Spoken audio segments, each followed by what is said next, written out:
RSS संघ के RSS के प्रमुख लीडर भैयाजी जोशी ने औरंगजेब की कब्र पर जो कहा है वह सुनिए, पहले उसको सुनिए, फिर मेरा पूरा विश्लेषण इस वक्तव्य पर सुनिए कि आज के राजनेता भारतीय राजनीति को कब्र की राजनीति कर रहे हैं या कब्र से राजनीति कर रहे हैं या राजनीति को कब्र में ले जाने की काम कर रहे हैं।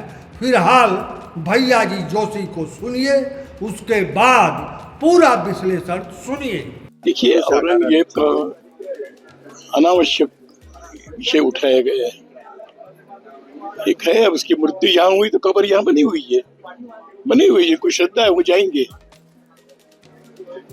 हमने तो छत्रपति शिवाजी महाराज का जो नमूना आदर्श है, उन्होंने अफजल खान की भी वहां पर कब्र बनवाई थी, तो वो तो है भारत की ये उदारता की सर्वसमावेशिता का प्रतीक है। वो कब्र रहे, जिसको जाना है वो जाए। आरएसएस राष्ट्रीय स्वयंसेवक संघ के भैयाजी जोशी ने स्पष्ट किया कि औरंगजेब की कब्र का मुद्दा अनावश्यक है। भैयाजी जोशी ने भारत की उदारता का उल्लेख करते हुए कहा कि शिवाजी ने अब्दुल खान की भी कब्र बनवाई थी। कब्र की राजनीति, कब्र से राजनीति, भारत की देशभक्ति की राजनीति को कब्र में ले जाने की है। इसे आरएसएस का देशभक्ति का विंग भली भांति समझता है। राजनीति की सतही बात जानिए। मुख्तार अब्बास नकवी, शहनवाज हुसैन सहित तमाम मुस्लिमों की रिश्तेदारियां हिंदू राजनेताओं के घरों में है और ये ऐसे हिंदू नेता है जो हिंदुत्व के नाम पर सत्ता तक पहुंचते रहते हैं। यहाँ तक कि हिंदुत्व की बात करती अभिनेत्री राजनेत्री स्मृति ईरानी खुद हिंदू नहीं है। आज का भारत जाति पाति और धर्म का पाखंड धीरे धीरे नहीं, बहुत तेजी से तोड़ता दिख रहा है और आरएसएस इस बात को समझ रहा है। यही कारण है कि गाहे आरएसएस टोकता रहता है ऐसे संवेदनशील मुद्दे पर। इसके लिए आरएसएस स्थापना की मूल भावना को समझना पड़ेगा।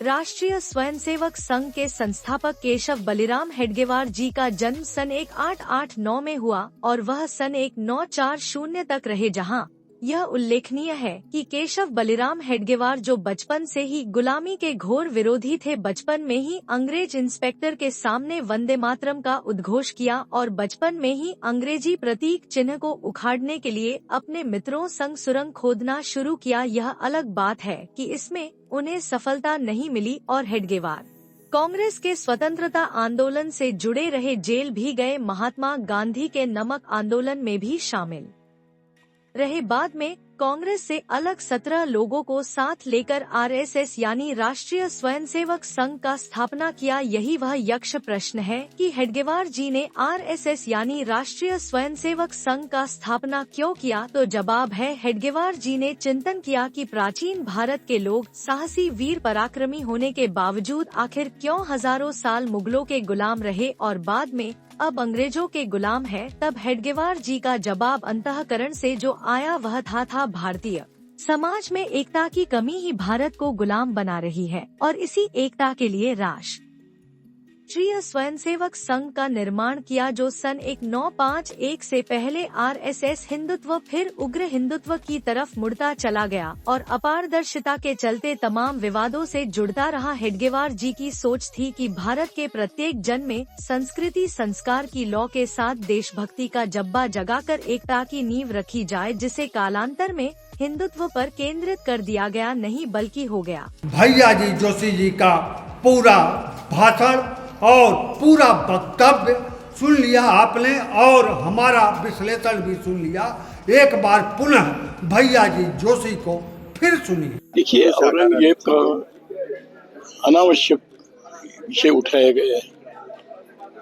एक है, अब उसकी मृत्यु यहाँ हुई तो कब्र यहाँ बनी हुई है, कोई श्रद्धा है वो जाएंगे। हमने तो छत्रपति शिवाजी महाराज का जो नमूना आदर्श है, उन्होंने अफजल खान की भी वहां पर कब्र बनवाई थी, तो वो तो है भारत की ये उदारता की सर्वसमावेशिता का प्रतीक है। वो कब्र रहे, जिसको जाना है वो जाए।